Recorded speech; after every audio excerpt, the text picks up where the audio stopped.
যে x plus 1 ভাগ x equal 3 হলে x to the power 5 plus 1 divided x to the power 5 এটা সমান কত। আমরা এটার সরাসরি একটা সূত্র লিখতে পারি, যে সূত্রটি হলো আমাদের এটা সমান লিখতে পারি আমরা x square plus 1 divided x square into x cube plus 1 divided x cube, তারপরে হবে আমাদের minus x plus 1 divided x। ঠিক আছে, এই অঙ্কটা করতে গেলে আমাদের তিনজনের মান লাগবে। একটা হলো আমাদের শুধু প্লাসের মান, একটা হলো কিউবের স্কয়ার, একটা স্কয়ারের মান, আর একটা হলো আমাদের কিউবের মান। এখন আমরা কি করব, এক এক করে মান বের করব। যে প্রথমত আমরা এটার মান বের করব, এই জন্য এইভাবে লিখব যে এখানে x square plus 1 divided x square সমান কি হবে আমাদের মান আছে প্লাসের, আমরা লিখব a plus b whole square minus 2ab। এটা কাটা যাবে, এটার মান 3, 3 এর উপর স্কয়ার মাইনাস 2, তার মানে মান পেয়ে যাচ্ছি আমরা 7। একই ভাবে আমরা কিউবের মানটা বের করব। x cube plus 1 divided x cube সমান কি হবে a plus b whole cube minus 3ab into a plus b। এই যে ঠিক আছে, এটার মান কত 3, 3 এর উপর কিউব মাইনাস 3 ইনটু 3, 3 এর উপর কিউব দিলে হবে 27 minus 9 equal to 1 divided 18 equal to কি হলো আমাদের 18 হয়ে গেল।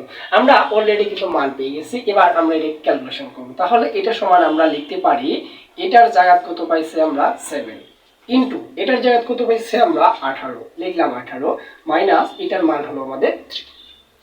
এই ক্ষেত্রে আমরা এটা গুণ করি, 3 7 আসতে 56, 56 6 হাতে থাকবে আমাদের 5, 7 থেকে 7, 7 5 12, তাহলে 126 মাইনাস 3 ইকুয়াল হবে আমাদের 132। এটাই হলো আমাদের আজকের প্রশ্নটির সমাধান। ঠিক আছে, আমরা অনেকেই এই সূত্রটা লিখে না, আমরা সরাসরি কি করি, অনেকেই এইভাবে করি যে x square plus 1 divided x square into x cube plus 1 divided x cube সমান আমরা লিখি এখানকার মান দুটার গুণফল। যেমন আমরা পেলাম 7 ইনটু কত হবে আমাদের 18, এরপরে গুণ করি আমরা এইভাবে, এটা বাদে যে এটার সাথে এটার গুণ করলে দাঁড়ায় x টু দি পাওয়ার 5, এটার সাথে এটার গুণ করলে দাঁড়ায় 1 ডিভাইডেড x, এটার সাথে এটার গুণ করলে দাঁড়াবে x, এইটার সাথে এটার গুণ করলে 1 divided x to the power 5 equal আমরা লিখব 126, তাই না।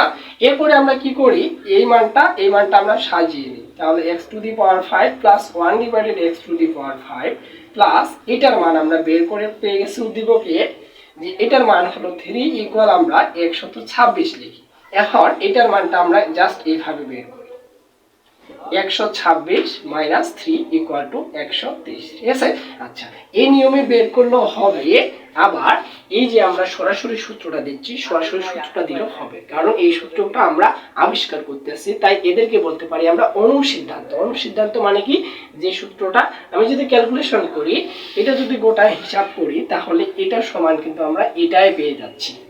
তাই আমরা সরাসরি সূত্রটা বসিয়ে এই অঙ্কটি সমস্যাটি সমাধান করতে পারবো।